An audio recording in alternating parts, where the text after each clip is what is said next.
Hello, fellow Helldivers, Thornton here, and while I was in San Diego, I thought, why not? I'll go ahead and climb the highest mountain in San Diego, and I'm on Mountain Hot Springs. But today, we're going to be talking about, well, the CEO of Arrowhead did say they are working on a patch, but it might not just be enough. Along with that, we're going to talk about what's going on with the armor, transmog, passive swaps, and so much more. But without further ado, let's jump into today's topic. So, fellow Helldivers, yesterday we finally got some really good news about a bunch of different things. Sham headed over to Discord and he did do a discussion about the fact that, well, the game right now has a lot of bugs and issues going on. He said, there isn't an equivalent to a 60-day patch to drastically change performance. I wish there was. We'll make some concrete improvements in the short term, but it's a long haul thing, which one makes me wonder, are they actually looking at a new engine? Because they just flat out said right there that they can't do anything in the short term and it's going to be a long-term issue, and if they keep adding in more stuff every 3 months, this issue is only going to compound. They're also going to try to make the file size smaller on PC, charger audio being worked on. And then Arrowhead, the entire dev studio, decided to do a Reddit post and went much more in depth. And they let us know, one, the big important thing is this update to fix a lot of the performance issues will not be dropping until mid-October. So a little bit before Liberty Day. If you were hoping to see a lot of fixes before that, you're sadly going to be waiting. They are aware of some key crash fixes, the primary weapon sidearm audio that stops during a mission, minor performance improvements, long overdue bug fixes like charger footstep sounds, no more landing on caves, and a balance pass. We're unleashing Nicholas and Lenhart, which those two devs actually were very vocal during the 60-day patch. You might have seen a YouTube video with them in. However, for some of the bigger performance pieces, they said, unfortunately, we can't have a short turnaround magic wand, nor would a 60-day patch fix them fully. Rather, it would be duct tape where we need to solder. So we're working on a bigger development plan as how we can address some of the larger concerns. Short term, we think the above will make a noticeable improvement, and beyond, we'll keep working on the top issues we keep raising.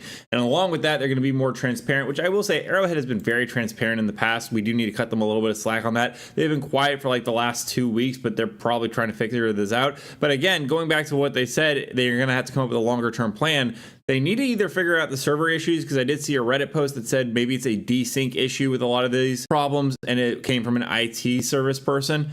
The other one is, well, the engine, man. The engine is so clearly a problem with the game and pushing out new updates where the new stuff just breaks the old stuff. On a good note, though, Shams did say that the Killzone warbond is in the works. They don't have a time frame yet, but if you've been waiting on getting the Killzone items, you will be able to do that. And today we're going to be focusing a little bit outside of just the bug fixes, which we already know were an issue, is the fact of, well, Transmog and Realism in Helldivers 2. And it's been covered by a couple other YouTubers. What I found interesting about the minigun is they said that they're working on adding in a minigun in the future, but they don't know how they do it because they don't view it as realistic that a Helldiver could carry a minigun around. And in Transmog, Johan Peterstedt explained that a Transmog option that would allow you to strut your stuff in whatever armor you like on the outside while reaping the passive benefits of something else underneath just wouldn't make sense. We are not doing Transmog. It doesn't make sense. Equipment looks different because it has different effects. Swapping one for the other is like having an apple that tastes like bacon, or the other way around. So again, it's something that they view as realism. That being said, I'd like you to see this clip. Tell me, what do you think about the realism in this? Requesting advanced weaponry!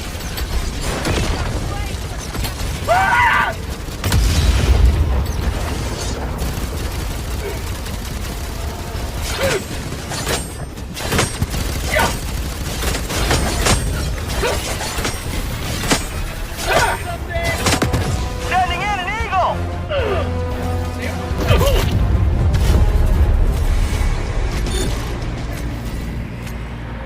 Calling in. So yeah, that was just a little joke. The guy taking down an entire tank by just swiping it with a sword. Obviously, there needs to be some level of realism. I don't think that Transmog is exactly breaking that, especially if players pay for the skins. But we're going to go into some other stuff that they might actually be working on that has been found in the files that could indicate we might get a smaller or more fleshed out version of the Transmog. Did get the recent weapon customization in the game, which has been fantastic. And the devs had talked a little bit about armor passives and swapping them around. About 6 months ago, Johan was asking Peterstedt for color customization for armor in Helldivers 2. He said, we are looking into it. But again, that was 6 months ago. Well, it did pop up the other day about new armor passives. That Kid King said, I like the new enemies. I'm hoping one day we can change armor passive. I'm not sure when, but I'm really hoping for new stratagems. And Johan did confirm, I saw a design of it floating around. We will do something with it. And well, there's a lot of stuff in the files about armor customization. So while it isn't a true transmog system like seen in other games, it's nice that Johan did at least confirm that they are considering the possibility of allowing players to swap passives of the armor sets and other such things over to other systems. I don't think the armor rating like heavy is going to work on light, obviously, or like having a light armor that would be able to have the same stats as a heavy armor, but having the passive at least swap around would be a nice compromise. There's also a ton of cool stuff with the automatons I wanted to go over that Iron Sights found, so let's dig into that a little bit too. And Iron Sights let us know something pretty interesting. Now, some of you might have seen this Human Remains backpack. This is a 3D model that was actually done by Iron Sights of what it will look like,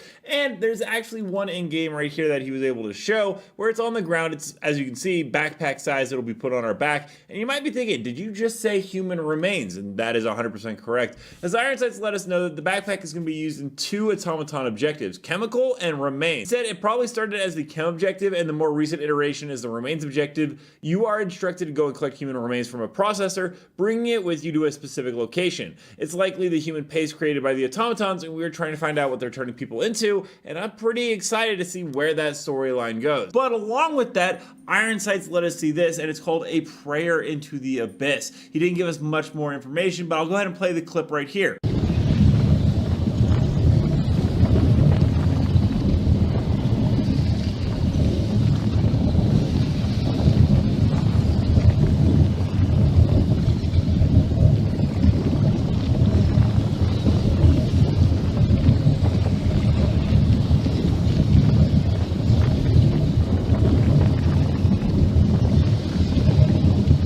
So as we can see, there is a black hole or a, maybe something to do with dark matter going on right there, which is going to go ahead and lead us into, well, the Illuminate faction that likely will be getting an upgrade. So let's talk about what we can be expecting there. What he did show us was a bunch of different images on Discord. He also put them up on his Twitter, but they were shortly taken down afterwards. And it goes ahead and shows us an Illuminate Magus Adept cultist and Zealot cultist that he was able to render out in the game files. In addition to that, there was even more. And those are the Outcast cultist, the Xenobite cultist, and the, of course, Warp Gate, which was actually leaked by developers not too long ago, where they actually hosted an AMA. So we've known about the Warp Gate. A couple of those we've never even actually heard of before, so it looks like they either got renamed or changed around a bit, but those should be the next Illuminate enemy types coming into the game. And we do have a fair bit of knowledge about what actually they are all going to be able to do and how they will impact the gameplay. And the one we're going to go over is the Observer, which is an Illuminate scout unit, a small levitating robot eye squid thing.